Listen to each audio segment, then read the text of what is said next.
Ladies and gentlemen, President Trump's conversation with Ukrainian President Zelensky was lawful. There were no crimes committed.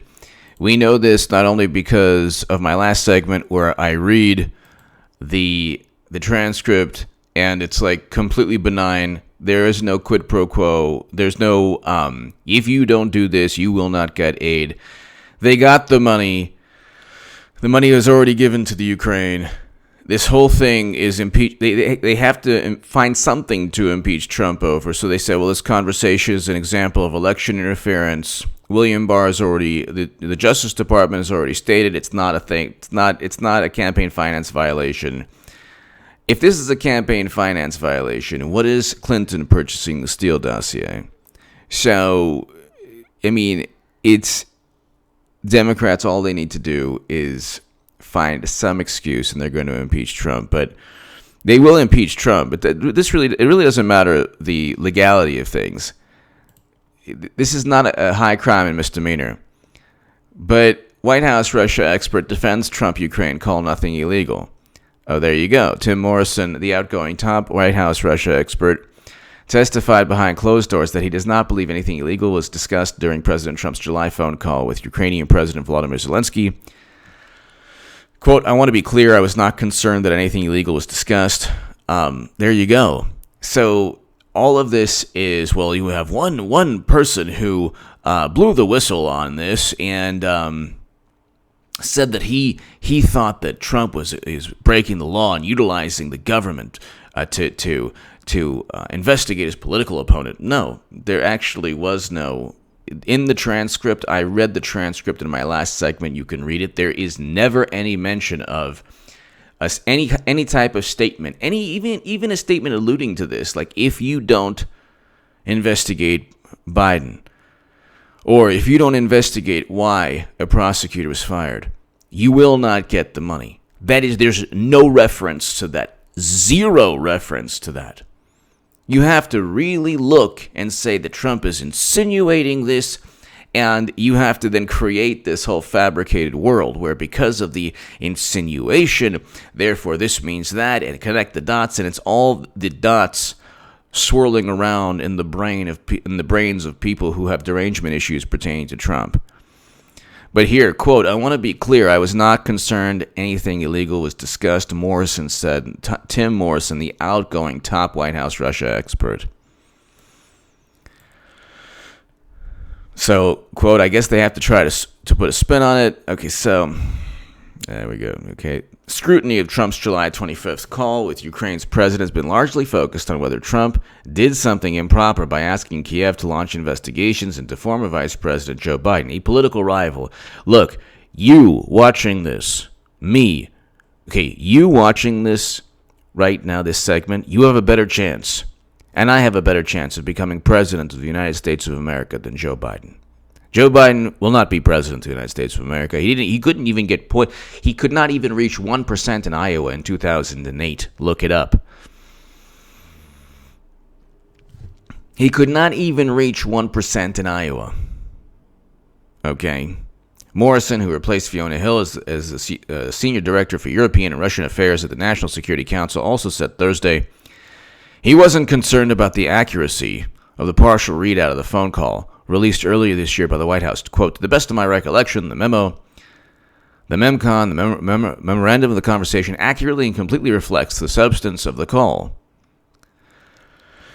So, Morrison also said he can confirm the substance of the statement. Bill Taylor confirmed that the substance of the statement is accurate in terms of the conversation the two had together, but that his view of events differ on details, including a conversation with the U.S. ambassador. So, you have people who don't like Trump, and they were saying, oh my God, he forced out this person, and everything was about trying to get after Biden. He doesn't care about Biden. If I knew in 2017, and I've called this one of the biggest political calls of all time, not patting myself on the back, that Clinton's going to run again. In 2017, I said she was going to run. Clinton 2020 is a reality. Get ready for 8 years of Trump. That's below in the pinned comment. That's my Huffington Post article. But if I call this, don't you think Trump knows? Don't you think President Trump knows that he's not going to go up against Biden? I mean, don't you think that? So this is also part of furthering the fantasy that Democrats have a primary that isn't rigged. Well, he's going up against the person who's number one right now. Number one right now of the declared candidates. You know, because all those candidates on the debate stage, they have each one of them, even Amy Klobuchar, even Beto, they all have an equal chance at becoming president. This isn't just a charade to pretend that Democrats actually have a functioning political party so that Clinton can just sweep in and obtain the nomination because the Democratic Party is run by two people, the Golden Muumuu and her husband. So this serves two purposes. One, it's, oh, look, he's using money to the Ukraine to ensure that an investigation gets done because, Kenneth Vogel, of a brilliant journalist at the New York Times and Politico, John Solomon, an amazing and brilliant journalist at The Hill, have both documented this. James Risen documented this in 2015 in the New York Times, and then he said, well, there was no conflict of interest in The Intercept. It's like, no, there was. Hunter Biden's working for a corporation that prosecutor who Biden said was, the vice president said should be fired, was investigating. Really simple. Not rocket science. None of this is rocket science, people. But you have here person testified. This is part of the impeachment. This is why the Senate will not convict. This is a phone conversation that does not, that there is no actual quid pro quo or leverage, or there's no threat or ultimatum. There's no ultimatum here. There's no, if you do this, if you don't do this, you will not get this. There's no ultimatum there. So, and I explained that. So check out my last segment. President Trump to read Ukraine transcript to nationwide televised audience. So he wants a fireside chat. Oh, I love it. President Trump wants to read to the nation the transcript, and I read the alleged, the quote unquote salacious part. Here, we can read it right now. We can read it right now, if you want. Here, quote: "I would like you to do us a favor, though, because our country." And then there's nothing here that says do us a favor or you will not. But I would like you to do us a favor, though, because our country has been through a lot, and Ukraine knows a lot about it. So then they focus on the word though, as if to say that, oh my God, this means everything. No, it's like, no. It could mean a whole bunch of things. And the issue here is that he's not saying he's going to withhold. Nothing here says that he's going to withhold any money. But let's just continue. I would like to find out what happened with this whole situation with Ukraine. They say CrowdStrike. I guess you have one of your wealthy people, the server. They say Ukraine has it. There are a lot of things that went on, the whole situation. I think you're surrounding yourself with some of the same people. I would like to have the Attorney General call you or your people, and I would like you to get to the bottom of it. As you saw yesterday, that whole nonsense ended with a very poor performance by a man named Robert Mueller. An incompetent performance. But they say a lot of it started with Ukraine. Whatever you can do, it's very important that you do it if that's possible. Whatever you can do, it's very important if you do it if that's possible. Then you get from that, you will not get hundreds of millions if you don't do this. There was no pressure. And I'm sorry, I'm even pushing back on the idea that there was actual pressure there. You could say logically that, yeah, he was alluding to it being very important, but he never once does he say that you will not get the money. You could say that, well, he's trying to link his desire for an investigation to the money. Perhaps. He doesn't say that verbatim. Sorry. I explained in my last segment, prior to this one, Democrats, they always say, well, where's the link? Where's the smoking gun? Where's the proof? Where's that actual statement that proves this? Where's the evidence? There's nothing here in this conversation. Then he goes on, good, because I heard you had a prosecutor who was very good and he was shut down, and that's really unfair. A lot of people are talking about that and the way they shut your very good prosecutor down, and you had some very bad people involved. Mr. Giuliani is a highly respected man. He was the mayor of New York, a great mayor, and I would like him to call you. I will ask him to call you along with the Attorney General. Rudy very much knows that's what's happening, and he is a very capable guy. If you could speak to him, that would be great. The former ambassador from the United States, the woman, was bad news, and the people she was dealing with in the Ukraine were bad news. So I just want to let you know that. The other thing, there's a lot of talk about Biden's son, that Biden's stopped the prosecution, and a lot of people want to find out about that. So whatever you can do with the Attorney General would be great. Biden went around bragging that he stopped the prosecution. So if you could look into it, it sounds horrible to me. Where is, if you can, that would be great. I mean, there is no absolute quid pro quo here. And all you have to do is just type in Google Ukraine transcript. You get the transcript from the White House. Now, you already have Russia expert Tim Morrison saying there was nothing illegal. The conversation was actually lawful. There were no laws broken.